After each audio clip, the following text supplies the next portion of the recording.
Hi guys, Lexi here. I have another exercise, just one this time, but it's a slightly sort of bigger animal, this particular one. So it's going to be a slightly longer video. Stay with me for it. So this is about focusing your law of attraction. I've been doing this for, I think the first time I did it was in 2015. So I've been doing it every now and again for a while. It's really great, really puts me in a good mood. Gets things really clear for me, which really helps me kind of clear out any negative stuff and focus on the positive stuff. In fact, I need to do a really fresh one immediately, in fact. So I'm going to talk you through what I do, what really helps me. So this is for when you are writing a to-do list. And we've all had to write to-do lists and we're like, oh, for goodness sake, all this stuff I gotta do. And it can really feel like a bind, all the things that maybe are towards your dreams and your fate, if you like, but you want to be able to feel good about it because that's what makes all your dreams actually start to click into place. So before you do your to-do list, you've got to put yourself in a good position. This is what this is all about. So when you realize you need a to-do list, the first thing you need to put is at the top your top 3 goals.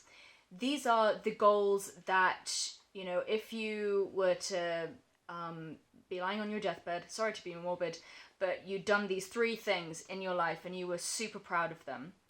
What are those 3 goals that you really want to hit in your lifetime? Because of course, as soon as you've got them in your mind, you're already super focused because you're moving towards those things and it reminds you what the rest of it is all about. So put down the 3 top goals that you have for your life. Next, you want some secondary goals. So these could be like, let's say, your goals for this year. Like the most recent ones I had were lose more weight, go to the gym every day, and hit this particular target with my business. So it's more immediate, but at the same time you are again focusing yourself just that little bit more. And then the next thing you want to put is what you're going to do differently this week or month. A lot of us stay in our comfort zones, and therefore we can get a little bit stuck sometimes. Whereas if you're actually allowing things to happen a little bit more and maybe taking 1 or 2 risks that you know feel right to you, that can really help sort of kick things into gear a little bit for you. So even if it's just one thing, just doing one thing slightly differently, maybe it's having the courage to call that person that you didn't have the courage before to call. Maybe it's approaching something in a slightly different way. Whatever it is for you, what's the one thing, at least, if you've got a couple, that's always good, that you're going to do differently this week, this month, whatever the time period you're working with is. Then the next thing is 5 things that you're grateful for right now. I love sort of looking at gratitude because that puts you in such a good and happy position because you already have everything that you need in order to be able to take yourself forward.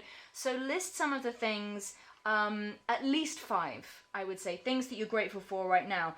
It could be something as simple as the roof over your head. It could be something as complex as this deal that went down a certain way, and if such and such hadn't happened, then it wouldn't have happened. But you want 5 things that you are mega grateful for right now. The next thing, which is one of my favorites, is your achievements for last week, again, last month, or whatever time period you're doing it to. Have a mini sort of celebration, doing, okay, so this happened. We got to this bit. I finished that article and got it out there. Or I finally was able to hook up and sort of make something happen with this person in terms of going forward. So again, I would try and say 5 things, even if it's, you know, like me, in the past, I've had 1 or 2 depression issues. So when I was very first doing this, one of the things that I congratulated myself for was, I went to the gym today. I was really proud. And that was something to celebrate though. Whatever it is for you that you are really proud of yourself for having achieved recently, put it down. Because again, it shows that you are making progress, that you are coming from where you were to where you are going. So put that down. Now how you'll celebrate your achievements this week or this month, whatever.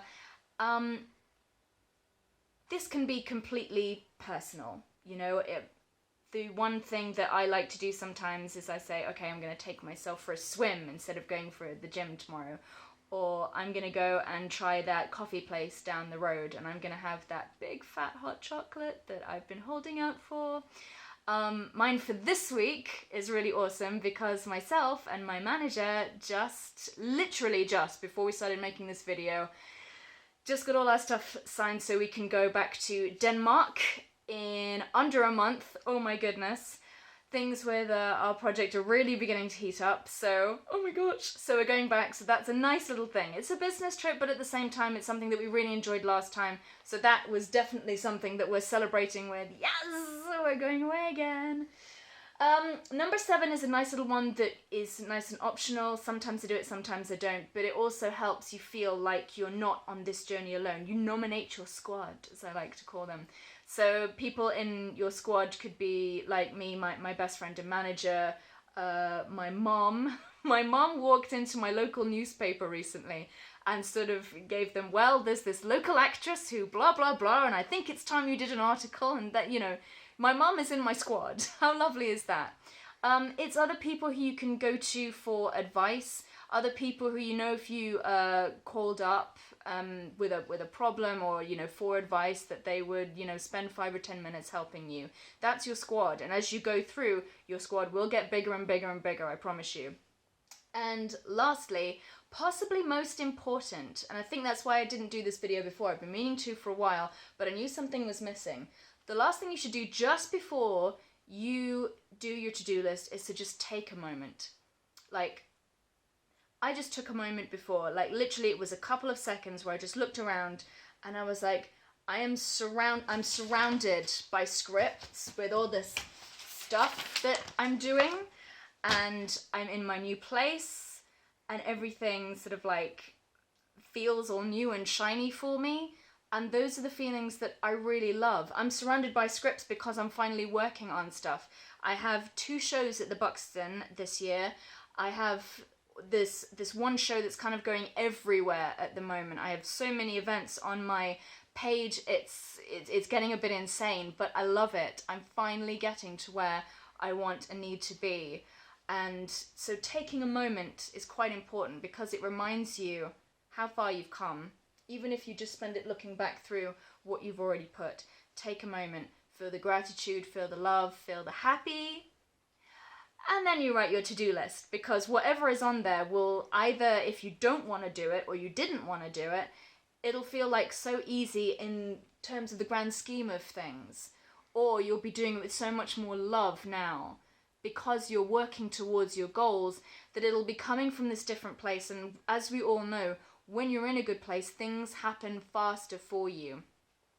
So that is my little key system, as it were. Use it for, sometimes I use it for weeks, sometimes I use it for months, sometimes I just think I need a new one.